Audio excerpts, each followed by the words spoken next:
অষ্টম শ্রেণী ইতিহাস পাঠ্য বই থেকে চতুর্থ অধ্যায় ঔপনিবেশিক অর্থনীতির চরিত্র সম্পর্কে আজকে আমরা গুরুত্বপূর্ণ কিছু প্রশ্ন উত্তর নিয়ে আলোচনা করব। তো একের কোশ্চেনে কি আছে, কত খ্রিস্টাব্দে বাংলায় ভয়ঙ্কর দুর্ভিক্ষ ও মন্বন্তর দেখা দিয়েছিল? উত্তর 1769 থেকে 70 খ্রিস্টাব্দে। এর পরের কোশ্চেন 2, ইজরাদারি ব্যবস্থা কবে চালু হয়? উত্তর 1772 খ্রিস্টাব্দে। কোশ্চেন নাম্বার 3, বাংলায় কোম্পানির নতুন শাসনকর্তা কে? উত্তর Warren Hastings. Question number 4, Lord Cornwallis কবে রাজস্ব সংক্রান্ত প্রশাসনকে নতুন করে গড়ে তোলার উদ্যোগ নেন? উত্তর 1784 খ্রিস্টাব্দে। কোশ্চেন নাম্বার 5, চিরস্থায়ী বন্দোবস্ত কবে চালু করা হয়? উত্তর 1793 খ্রিস্টাব্দে। এর পরের কোশ্চেন নাম্বার 6, নবাবী আমলের জমিদারদের থেকে কে রাজস্ব আদায় করতেন? উত্তর নবাব। তো তোমরা যদি আজকের এই ভিডিওটি নতুন দেখে থাকো তাহলে অবশ্যই তোমরা এই চ্যানেলটি সাবস্ক্রাইব করে নেবে। আর আগের কোনো ভিডিও তোমরা যদি পেতে চাও তাহলে এই ভিডিওর ডেসক্রিপশন বক্সে তোমরা প্লেলিস্ট ভিডিওর লিঙ্ক পেয়ে যাবে, সেখান থেকে তোমরা সমস্ত ইতিহাসের পাঠ্য বই থেকে যে অধ্যায়গুলো আছে সেগুলোর ভিডিওগুলো তোমরা দেখে নেবে। তো এর পরের কোশ্চেন 7, বাংলায় জমিদারদের উন্নতি হোক কে চেয়েছিলেন? উত্তর লর্ড কর্নওয়ালিস। কোশ্চেন নাম্বার 8, চিরস্থায়ী বন্দোবস্ত কে চালু করেন? উত্তর লর্ড কর্নওয়ালিস। কোশ্চেন নাম্বার 9, চিরস্থায়ী বন্দোবস্ত কাকে বলে?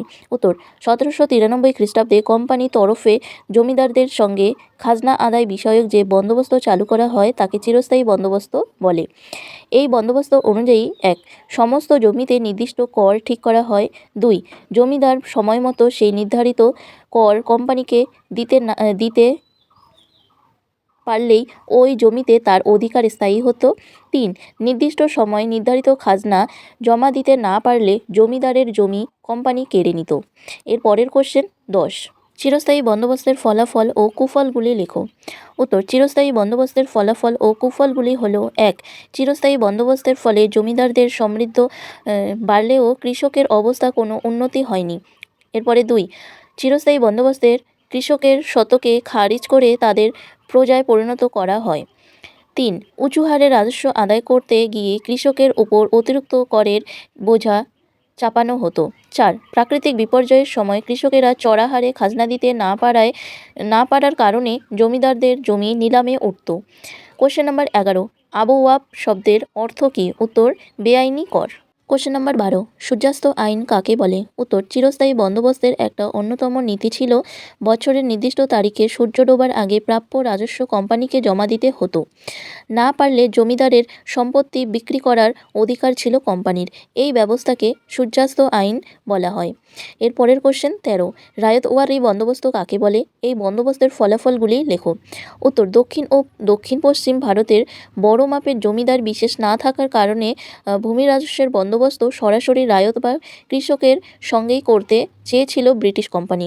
একেই রায়তওয়ারি বন্দোবস্ত বলে। রায়তওয়ারি বন্দোবস্তের ফলাফলগুলি হলো 1, বাস্তবে জমিতে কৃষকের কোনো মালিকানা বা অধিকার প্রতিষ্ঠা পায়নি। 2, কৃষকরা ঔপনিবেশিক শাসককে ভারতে চাষি হিসেবে জমিতে চাষের অধিকার পায়। 3, সময় মতো রাজস্ব দিতে না পারলে জমি থেকে তাদের উৎখাত করে সেই জমি অন্য কৃষককে দেওয়া হতো। 4, কোথাও মোট উৎপাদনে 45 থেকে 55% খাজনা নেওয়া হতো। এমনকি প্রাকৃতিক দুর্যোগে ফসল নষ্ট হলেও খাজনার হার রদবদল করা হতো না। এর পরের কোশ্চেন 14, মহল কথাটির অর্থ কী? উত্তর, মহল কথাটির অর্থ কয়েকটি গ্রামের সমষ্টি। এর পরের কোশ্চেন 15, মহলবাড়ি ব্যবস্থা কাকে বলে? এই ব্যবস্থার ফলাফলগুলি লেখো। উত্তর, মহল কথাটির অর্থ কয়েকটি গ্রামের সমষ্টি। মহলবাড়ি বলতে আদতে গ্রামভিত্তিক বোঝানো হতো। উত্তর ও উত্তর পশ্চিম ভারতের বিস্তৃত এলাকায় গ্রামভিত্তিক যে ভূমি রাজস্ব আদায়ের ব্যবস্থা চালু করা হয়েছিল তাকে মহলবাড়ি ব্যবস্থা বলে। এরপরে পয়েন্ট করে লিখবে মহলবাড়ি বন্দোবস্তের ফলাফলগুলি হলো 1, নির্দিষ্ট সময় অন্তর রাজস্ব হার সংশোধন করে রাজস্ব বাড়ানো হতো। 2, রাজস্বের বাড়তি বোঝা মেটাতে ধার করত কৃষকরা এবং ধার শোধ দিতে না পারায় অত্যাচার সহ্য করতে হতো। 3, বেশিরভাগ ক্ষেত্রেই মহাজন ও ব্যবসায়ীদের হাতে জমিগুলি কেন্দ্রীভূত হয়েছিল। এর পরের কোশ্চেন 16, ভারতীয় সমাজে ব্রিটিশ রাজস্ব নীতির প্রভাব আলোচনা করো। উত্তর, 19 শতকের মাঝামাঝি নাগাদ ভারতীয় উপমহাদেশের রাজস্ব বিষয়ে ব্রিটিশ কোম্পানির 3 ধরনের বন্দোবস্ত চালু করেছিল। সেগুলি হলো 1, চিরস্থায়ী বন্দোবস্ত, 2, রায়তওয়ারি বন্দোবস্ত, 3, মহলবাড়ি বন্দোবস্ত। ভারতীয় সমাজে এই ব্রিটিশ রাজস্ব নীতির যথেষ্ট প্রভাব পড়েছিল। যেমন 1, দুর্ভিক্ষ ও দারিদ্র্য। পয়েন্ট করে লিখবে ব্রিটিশ কোম্পানির ভূমি রাজস্ব ব্যবস্থার মূল উদ্দেশ্য ছিল যত বেশি সম্ভব রাজস্ব আদায় করা। তার ফলে সবথেকে বেশি চাপ বেড়েছিল কৃষক সমাজের উপরে। সেই চাপের ফলে ক্রমে দুর্ভিক্ষ ও দারিদ্র্য দেখা যেতে থাকে। 2 নম্বর পয়েন্ট করে লিখবে ঋণের বোঝা। চড়া হারে রাজস্ব দিতে গিয়ে কৃষকরা ঋণগ্রস্ত হয়ে পড়তো। ঋণ শোধ দিতে না পারায় অত্যাচার সহ্য করতে হতো। এরপরে 3 নম্বর পয়েন্ট করবে জীবিকা হিসেবে কৃষিতে চাপ। এই সময় বিভিন্ন শিল্পগুলি ধ্বংসের মুখে পড়ায় ক্রমশ জমির আয়ের উপর বেশি মানুষ নির্ভর করতে শুরু করে। ফলে জীবিকা হিসেবে কৃষিতে চাপ বেড়েছিল। 4 নম্বর পয়েন্ট করবে কৃষি জমি ও কৃষির অবনতি।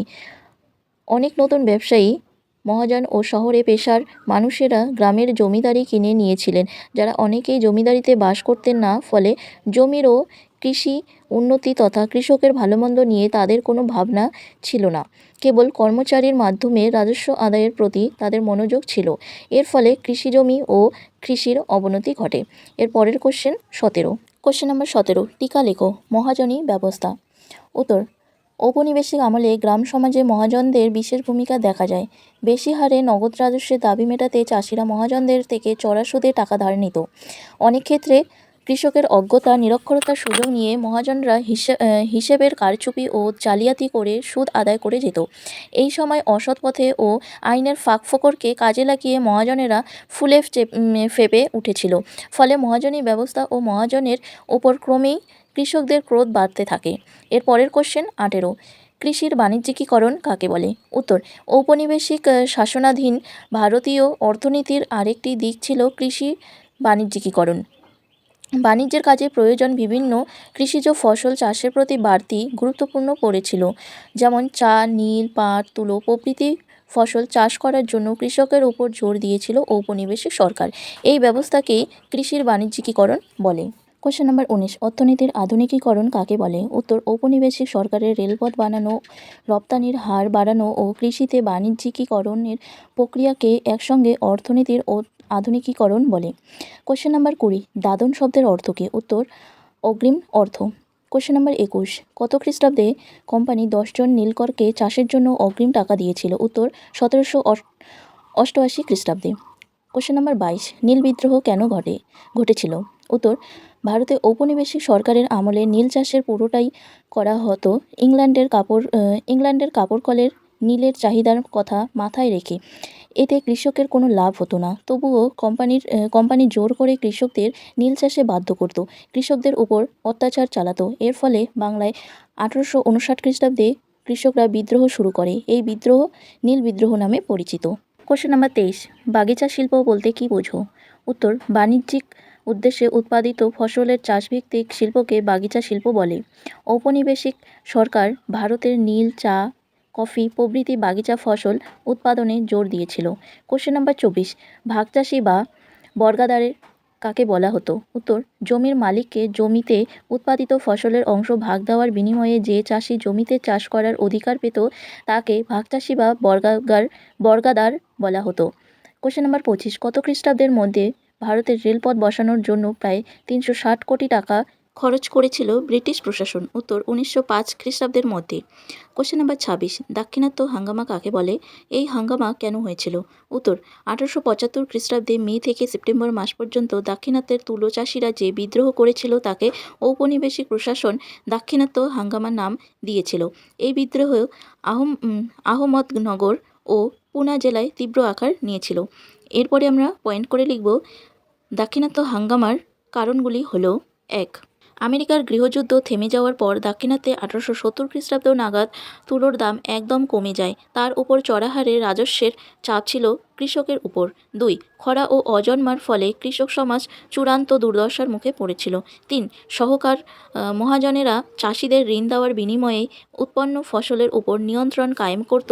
এর ফলে দাক্ষিণাত্যের তুলো চাষিরা বিদ্রোহী হয়ে ওঠে। আজকের এই ভিডিওটি এই পর্যন্তই। পরবর্তী পেজগুলোর গুরুত্বপূর্ণ প্রশ্ন নিয়ে আমি এর পরের পার্ট অর্থাৎ পার্ট 2তে আলোচনা করব। তো এই ভিডিওটি তোমরা দেখতে থাকো। যদি ভালো লাগে তাহলে অবশ্যই আমাকে কমেন্ট করে জানাবে আর বন্ধুদের মাঝে শেয়ার করে দেবে।